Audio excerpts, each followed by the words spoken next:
आज की स्टोरी बहुत चौंका देने वाली स्टोरी है। इस स्टोरी को सुनकर आप भी किसी अनजान व्यक्ति पर कभी भी भरोसा नहीं कर पाओगे। तो ये स्टोरी मुझे एक अननोन जीमेल आईडी से आई थी, जिस जीमेल आईडी पर किसी का नाम नहीं था। तो ये बात है एक हफ्ते पहले की, जब मैं अपनी ईमेल आईडी को चेक कर रहा था तो उसमें मुझे एक ईमेल आईडी दिखता है जिसको मैं काफ़ी दिनों से इग्नोर कर रहा था। पर मैं उस दिन उस ईमेल आईडी को खोलता हूँ। खोलने के बाद जो उसके अंदर मैं स्टोरी पढ़ता हूँ तो मेरा भी प्यार पे से भरोसा उठ गया कि कोई लड़का किसी लड़की को अपने प्यार के झांसे में फंसा कर उसके साथ ऐसा कर सकता है। तो ये स्टोरी हमारे साथ शेयर किया है पायल ने, जो कि दिल्ली में रहती थी। वैसे तो वो बिलोंग यूपी से करती थी और वहीं पायल के साथ ये घटना 22 की एज में हुआ था। तो पायल ने 21 की एज में अपनी 12th पूरी करी। पायल का फैमिली बैकग्राउंड एक मिडिल क्लास था। उसके घर में हमेशा पैसों को लेकर दिक्कत बनी रहती थी, इसीलिए उसने 12th कंप्लीट करते ही एक ऐसा डिसीजन लिया जिससे वो अपने पापा को मदद कर सके। वो तय करती है कि मैं जॉब करूँगी। पर पायल का ये डिसीजन उसके लाइफ का सबसे ख़राब डिसीजन था, जिसकी वजह से उसके लाइफ में ऐसी ऐसी घटना हुई जिसके बारे में उसने कभी सोचा भी नहीं था। पायल ने अपने एक दोस्त के जरिए एक कॉल सेंटर में जॉब लेती है, जहां वो 15,000 की मंथली सैलरी पर काम करती है। यहाँ तक बात रही वो कैसे उस मुसीबत तक पहुंची। अब शुरू होती है उसकी लाइफ का वो दौर जो वो आज तक नहीं भुला पाई है।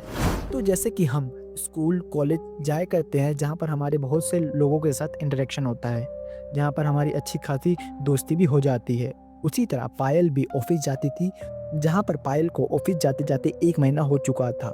जिसके बाद वहाँ पर उसकी अच्छी खासी लोगों से जान पहचान और कुछ से अच्छी खासी दोस्ती भी हो गई थी। इसी दौरान पायल जहाँ पर काम करती थी वहीं पर एक नई लड़की की ज्वाइनिंग होती है, जिसका नाम कल्याण था, जो कि दिखने में ठीक ठाक था। अगले दिन जिस जगह पायल बैठती थी उसी के बगल में कल्याण को भी डेस्क दे दिया गया था। कल्याण जो कि बात विचार में ठीक था, जो कि किसी से भी बहुत जल्दी घुल मिल जाता था, उसी तरह वो पायल से 5-6 दिन में अच्छे से उसने घुल मिल गया था और अच्छी खासी बातचीत बना ली थी। शुरू में पायल और कल्याण के बीच बहुत कम बातचीत होती थी, पर यहाँ पर पायल बताती है कि कल्याण एक कॉमेडी किस्म का इंसान था, जो कि सभी को अपनी बातों से हंसाया करता था। अब कल्याण और पायल को एक साथ काम करते हुए 5 महीने बीत चुके थे और इस बीच कल्याण और पायल की एक अच्छी खासी बॉन्डिंग बन चुकी थी, जिसके साथ ही कल्याण और पायल एक साथ ऑफिस आया करते और जाया करते थे। अब तक कल्याण और पायल का रिश्ता बहुत मजबूत हो चुका था। वो दोनों अक्सर एक साथ खाते पीते और कभी कभार घूमने भी जाते थे। ऐसे ही एक दिन कल्याण पायल को कहता है कि पायल, आज तुम्हारे लिए मैंने एक सरप्राइज रखा है। पायल शौक होते हुए बोलती है कि कैसा सरप्राइज। कल्याण कहता है वो तो तुम्हें वहीं जाकर मिलेगा। तो वो थोड़ी देर में वहाँ पर जाने के लिए तैयार हो जाती है। फिर कल्याण पायल को लेकर एक कैफे में जाता है, जो कि बहुत खूबसूरत कैफे था। फिर दोनों वो एक कैफे के एक टेबल पर जाकर बैठ जाते हैं, जिसके बाद अचानक से बैकग्राउंड में लव सॉन्ग चलना शुरू हो जाता है। इसको देखकर पायल को कुछ अलग अलग महसूस होता है। फिर कल्याण पायल को बोलता है कि पायल, तुम कुछ ऑर्डर क्यों नहीं करते। उसके ये बोलते ही पायल कुछ खाने के लिए ऑर्डर दे देती है, जिसके बाद दोनों जने बातें करना शुरू कर देते हैं। तो फिर पायल कल्याण से पूछती है कि तुम्हारा वो सरप्राइज कहाँ है और तुम आज मुझे कैफे में लेकर क्यों आए हो। तो कल्याण बोलता है कि सब्र करो, सब्र का फल मीठा होता है। तो ये बोलते ही फिर पायल कल्याण से पूछती है कि आज क्या तुम्हारा जन्मदिन है। कल्याण ना करते हुए मना करता है और कहता है कि बस तुम थोड़ी देर वेट करो, तुम्हारा सरप्राइज आने वाला है। और उसी के बीच वो दोनों दोबारा बातचीत करना शुरू कर देते हैं। इतने देर में कल्याण अपनी जगह से उठता है और हिम्मत बांधते हुए जमीन पर बैठता है और अपनी बैक पॉकेट से एक बॉक्स निकालता है, जिसमें एक रिंग होती है, और उस रिंग को पायल की तरफ सामने करते हुए वो उसको प्रपोज कर देता है। फिर कल्याण पायल को बार बार प्रपोज करता है, पर पायल एकदम शांत खड़ी होती है और कुछ सोच रही होती है। कल्याण खड़ा होता है और पायल को बोलता है पायल पायल, पर पायल कुछ भी जवाब नहीं देती। अचानक से पायल के चेहरे पर एक स्माइल आती है और पायल उसे हंसते हुए गले लगा लेती है। इस जगह पायल बताती है कि वो भी कल्याण को पसंद करती थी। कल्याण जो हंसी मजाक वाली बातें करता था, उससे वो पायल बहुत ज़्यादा इम्प्रेस थी। अब पायल के ज़िंदगी में जो मुसीबत आने वाली थी वो उससे बहुत अनजान थी, और वो मुसीबत अनजान लोगों से विश्वास हटाने के लिए काफ़ी थी। इस दिन के बाद से कल्याण और पायल के बीच में लंबी लंबी बातचीत होना शुरू हो गई थी। वो हमेशा एक साथ रहते, एक साथ टाइम स्पेंड करते और एक साथ कहीं ना कहीं घूमने जाते। इसी दौरान पायल ने कल्याण को अपने घर भी लेकर गई और अपनी मम्मी से भी मिलाया। इस जगह पायल बताती है कि कल्याण बातचीत में इतना ज़्यादा माहिर था, वो मेरी मम्मी से बात विचार में इतना ज़्यादा घुल मिल गया था जैसे कि वो दोनों लंबे समय के दोस्त हो। अब हमेशा कल्याण और पायल एक दूसरे को कुछ न कुछ दिया करते थे। कभी पायल कल्याण के लिए खाने में खीर, लड्डू, मिठाई, तरह तरह की चीज़ें लाके खिलाया करती थी। उसी तरह कल्याण भी पायल को कुछ न कुछ चीज़ लाकर खिलाया करता था। पर अक्सर कल्याण पायल को दूध से बनी चीज़ें बहुत लाकर खिलाया करता था। कभी खीर, कभी बर्फ़ी, कभी कुछ जो कि दूध से बना होता था वो सबसे ज़्यादा लाकर पायल को खिलाया करता था। इसी दौरान पायल एक और बात का जिक्र करती है कि अक्सर उसको सपने में एक अजीबोगरीब इंसान उसे दिखता है। उसे सपने में दिखता है कि मैं बेड पर सोती हुई नजर आ रही हूँ और मुझे एक क्रीपी सा इंसान मेरे कमरे के गेट के बाहर खड़े होकर मुझे देख रहा है। इससे वो बहुत ज़्यादा डर जाती थी, पर ये सपना उसको कभी कभार आता था। उसे लगता था कि ये ऐसे ही कोई नॉर्मल सपना है जो कि कभी कभार आ जाता है। एक दिन पायल रोज की तरह ऑफिस जाती है और उस दिन भी कल्याण ऑफिस आया था, और उस दिन भी कल्याण पायल के लिए दूध से बनी कुछ चीज लेके आया था जो कि था खीर। वो कल्याण पायल को खीर खाने के लिए देता है, पर उस दिन पायल का मन नहीं होता है कि वो खीर खाए और वो कल्याण को मना कर देती है। जैसे ही कल्याण पायल के मुंह से ना सुनता है वो बहुत ज़्यादा गुस्सा होता है। इसी जगह पायल बताती है कि आज तक कभी भी इतना गुस्सा कल्याण का मैंने नहीं देखा, और पहली बार वो इतना ज़्यादा गुस्सा हुआ है। और वो गुस्से गुस्से में कहता है कि मैं तुम्हारे लिए इतना प्यार से लाया हूँ और तुमने सीधा मना कर दिया। इसे देख पायल वो खीर खा लेती है। तभी पायल की तबीयत खराब हो जाती है। उसको मैसेज होता है कि कोई चीज़ उसके शरीर के अंदर गई है। उसके बाद पायल का सर बहुत भारी हो जाता है और पूरे शरीर में बहुत दर्द होना शुरू हो जाता है। पायल ऑफिस से लीव लेती है और सीधा घर चली जाती है। अब पायल लीव लेकर घर आ जाती है। घर आते ही उसकी मम्मी उसको देखती है और पूछती है कि बेटा आज तुम इतनी जल्दी कैसे आ गए। तो पायल बोलती है कि मम्मी मेरे सर में बहुत तेज़ दर्द और सर बहुत भारी हो रहा है और मेरा शरीर में पूरा दर्द हो रहा है, इसीलिए मैं आज लीव लेकर घर आ गई हूँ और मैं अभी दवाई खा के सोने जा रही हूँ।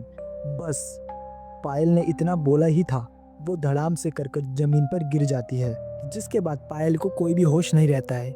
जब पायल की आंख खुलती है तो पायल अपने आसपास बहुत सारे लोगों को देखती है, और साथ ही साथ जब वो अपने घर की स्थिति को देखती है तो वो सब बहुत ज़्यादा बिगड़ी हुई थी। सब सामान इधर उधर फेंका हुआ था, टूटा फूटा हुआ था, और उसकी माँ बहुत तेज रो रही थी। उसी के अगल बगल उसके पापा, उसके चाचा और उसके भाई भी खड़े थे, और उसी के साथ वहाँ पर एक बाबा भी खड़ा था जो दिखने में बहुत ज़्यादा चमत्कारी और बहुत ज़्यादा ज्ञानी लग रहे थे। जिसके बाद पायल अपनी मम्मी से पूछती है कि ये सब क्या हो रहा है, यहाँ पर इतने सारे लोग क्यों खड़े हैं और घर की ये स्थिति कैसे हुई, घर के सामान कैसे टूटा। जिसके बाद पायल की मम्मी दौड़ कर आती है और उसको गले लगाकर रोने लग जाती है और पूछती है कि बेटी अब तुम सही हो, ऐसे पूछना शुरू कर देती है। पायल बोलती है कि मम्मी आखिरकार हुआ क्या है। तभी बाबा बोलता है कि जो भी हुआ है वो तुम्हारे लिए ठीक नहीं है। अब से तुम उस लड़के से बिल्कुल भी मत मिलना, वरना वो तुम्हारे लिए खतरा बन सकता है। इतना सुनते ही पायल अपनी मम्मी से फिर से सवाल करना शुरू कर देती है और कहती है कि मम्मी ये बाबा क्या कह रहे हैं। तब जो उसकी मम्मी जो बताती है उसे सुनकर वो बुरी तरह डर जाती है। पायल की मम्मी पायल को बताती है कि तुम्हें याद है कि जब तुम घर आई थी तो मैंने तुमसे पूछा था कि बेटा आज तुम इतनी जल्दी कैसे आ गए। तो पायल बोलती है कि मम्मी मेरे सर में बहुत तेज़ दर्द और सर बहुत भारी हो रहा है और मेरा शरीर में पूरा दर्द हो रहा है, इसलिए मैं आज लीव लेकर घर आ गई हूँ और मैं अभी दवाई खा के सोने जा रही हूँ। बस पायल ने इतना बोला ही था, वो धड़ाम से कर जमीन पर गिर जाती है।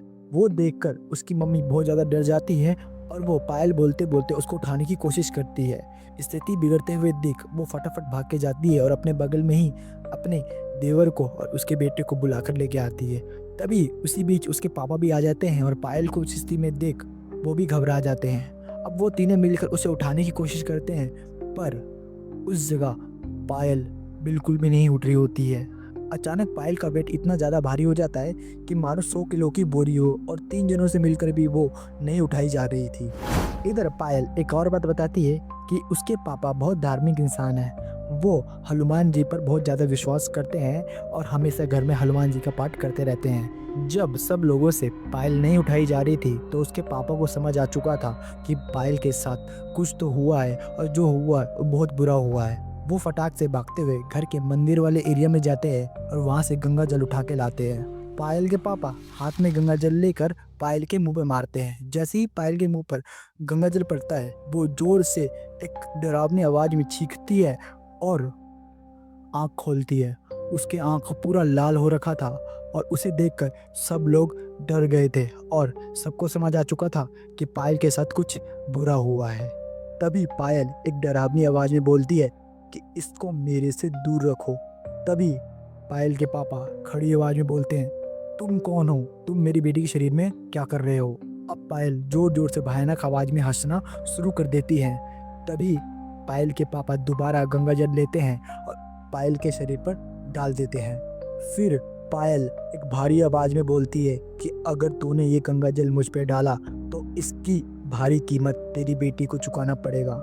इतना बोलते ही पायल के पापा फिर से गंगा जल हाथ में लेते हैं और पायल के ऊपर मार देते हैं। इतना करते ही पायल जो कि अभी लेटी हुई थी वो 3 फीट हवा में उठ जाती है। जब मैंने ये हवा में उड़ने वाली बात सुनी थी तो मुझे भी यकीन नहीं हो पाया था कि आज के टाइम ऐसा भी कुछ हो सकता है और उस जगह तो सभी परिवार बुरी तरह डर गए थे। पायल को हवा में उड़ते देख सभी लोग चीख चिल्लाना शुरू कर देते हैं। तभी पायल जोरदार एक दरवाजे से जाके टकरा जाती है जिससे उसके सर में चोट लग जाता है। फिर तभी लोग उसको छोड़ने को बोलते हैं पर वो नहीं मानती। वो एक भारी आवाज़ में बोलती है कि मैंने मना किया था ना कि इसको मेरे ऊपर मत डालो, अब इसकी कीमत तेरी बेटी को चुकानी पड़ेगी। और इसी बीच वो एक ऐसी बात बोल देता है जिसको सुनकर घर में अफरा तफरी मच जाती है। वो बोलता है कि वैसे भी मैं इसको आज ले जाने आया था, मैंने सोचा था कि इसको सोते सोते ले जाऊंगा, पर जो तुमने मेरे साथ किया है अब मैं इसको बहुत गंदी मौत मारूंगा।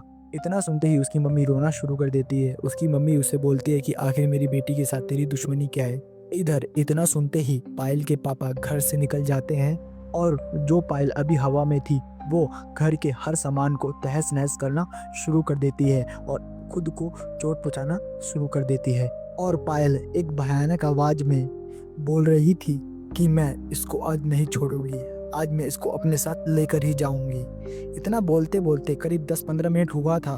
तभी उसके पापा दोबारा घर में आते हैं और इस बार वो अकेले नहीं बल्कि एक बाबा के साथ आए थे। जैसे ही उन बाबा का कदम घर के अंदर पड़ता है पायल धड़ाम से जमीन पे गिरती है और बैठ जाती है। इधर देखने में वो बाबा बहुत ज़्यादा ज्ञानी और चमत्कारी लग रहे थे। वो जैसे ही घर में घुसे उनको हर चीज़ का अंदाज़ा हो गया था और वो कुछ पढ़ना शुरू कर दिए थे। फिर पायल के पापा बाबा को पायल के पास ले जाते हैं और जैसे ही बाबा पायल के पास पहुंचते हैं पायल एक भयानक आवाज़ में ज़ोर ज़ोर से हंसना शुरू करती है और वो कहने लगता है कि तू भी आज इसको नहीं बचा पाएगा। इस वक्त बाबा पायल की आंखों में देखकर कुछ पढ़ना शुरू कर दिया था और उधर पायल जो कि भयानक आवाज़ में हंसी जा रही थी। बाबा को कुछ मिनट ही हुआ था जिसके बाद बाबा अपने झोले में से एक राख निकालते हैं और सभी घर के सदस्य को दे देते हैं और कहते हैं कि किसी भी कीमत पर ये राख गिरनी नहीं चाहिए। और बाबा पायल के पापा को बोलते हैं कि आप जाके घर का दरवाज़ा खोल दो और सभी सदस्य एक घर के एक साइड में हो जाओ और भूल कर भी दरवाजे के रास्ते में मत आना। फिर बाबा पायल के पास जाते हैं और बोलते हैं, राहुल, वो राहुल।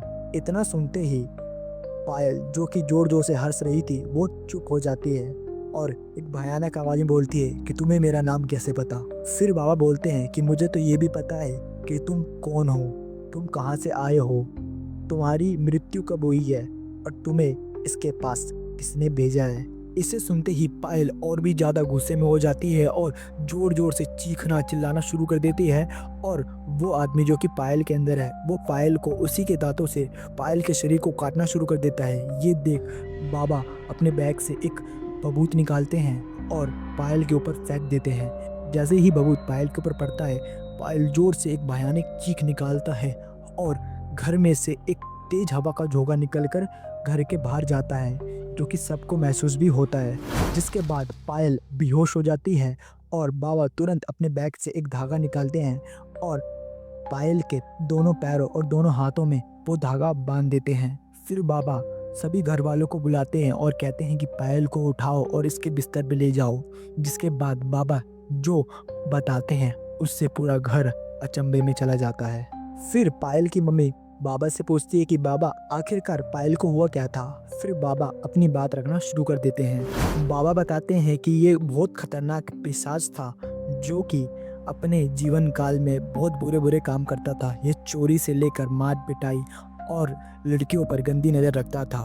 एक दिन ऐसे ही ये जब अपने किसी काम से बाहर जा रहा था तो एक ट्रक के जरिए इसका एक्सीडेंट हो गया। उसी बीच वहाँ से एक तांत्रिक गुजर रहा था जो कि इसकी स्थिति देख इसको ज़बरदस्ती मार देता है। जिसके बाद ये एक पिशाच का रूप धारण कर लेता है और वो तांत्रिक इसको अपने पास रख लेता है। फिर पायल की मम्मी बाबा से पूछती है कि बाबा ये पायल को ले जाने की बात क्यों कर रहा था और इसकी पायल के साथ दुश्मनी क्या थी। बाबा बताते हैं कि ये इस पर अभी से नहीं बल्कि 6 से 7 महीने पहले से है और आज इसे इसको ले जाने का हुक्म मिला था। फिर पायल के पापा बोलते हैं कि हुक्म, इसको कौन हुक्म देगा, हमारी तो किसी के साथ दुश्मनी भी नहीं है। फिर बाबा बताते हैं कि ये किसी कल्याण नाम की लड़की के साथ रहती थी जो कि इसको समय समय पर दूध से बनी चीज़ें खिलाया करता था, जिसमें क्रियाएं करके पायल को खिलाया जाता था। ये सुनकर उसकी मम्मी चौंक जाती है क्योंकि कल्याण एक बार उसके घर पे भी आया था। उसके पापा पूछने लगते हैं कि ये कल्याण कौन है। तभी उसकी मम्मी सब चीज़ बताती है कि कल्याण पायल का दोस्त है जो कि घर पे भी आ रखा है। ये सुनते ही बाबा कहते हैं कि कल्याण कोई मामूली इंसान नहीं बल्कि वो बहुत दुष्ट तांत्रिक है जो कि बहुत कम उम्र में ही तांत्रिक सिद्धि प्राप्त कर ली और अपनी सिद्धियां बढ़ाने के लिए उसने पता नहीं कितनी लड़कियों की बलि दे चुका है और वो इस बार पायल की बलि देने वाला था। और कल्याण ने आज भी पायल को कुछ दूध से बनी चीज खिलाया था और उसके जरिए वो आज पायल की बलि देना चाहता था। और वो लड़का अभी भी किसी शमशान घाट में बैठकर कोशिश कर रहा है कि किसी भी तरह वो पायल की आत्मा निकाल सके। ये सुनकर उसके घर वाले बहुत ज़्यादा गुस्सा हो जाते हैं और वो सब निर्णय लेते हैं कि हम उस लड़के को पकड़ेंगे और उसको जिंदा मार देंगे। फिर बाबा बोलते हैं कि ऐसी गलती तुम भूल कर भी मत करना क्योंकि वो इतना ज़्यादा खतरनाक है और इतना दुष्ट तांत्रिक है कि वो तुम्हारी पूरी नस्ल ख़त्म कर सकता है। फिर बाबा बोलते हैं कि अभी मुसीबत टली नहीं है, जब तक मैं इस घर में हूँ वो कुछ भी नहीं कर सकता, पर मैं जैसे इस घर से चला जाऊंगा वो किसी न किसी तरह पायल को नुकसान पहुंचाने की कोशिश करेगा। और बाबा बोलते हैं कि सबसे पहले तो आपको इस घर को बंधवाना होगा और क्योंकि वो लड़का इस घर में भी आ चुका है तो उसके कुछ नकारात्मक अंश इस घर में हैं, तो उसके लिए एक महायज्ञ करवाना होगा। और आज रात हम एक ऐसी यज्ञ करेंगे जिससे जितनी भी पायल पर क्रिया की गई है उस क्रिया को हटाया जा सके, वरना बाद में वो कभी भी कुछ भी कर सकता है अगर ये क्रिया हम ना हटाए तो। और आज रात हमने ये यज्ञ नहीं किया तो दोबारा पायल की ज़िंदगी पर बना सकती है।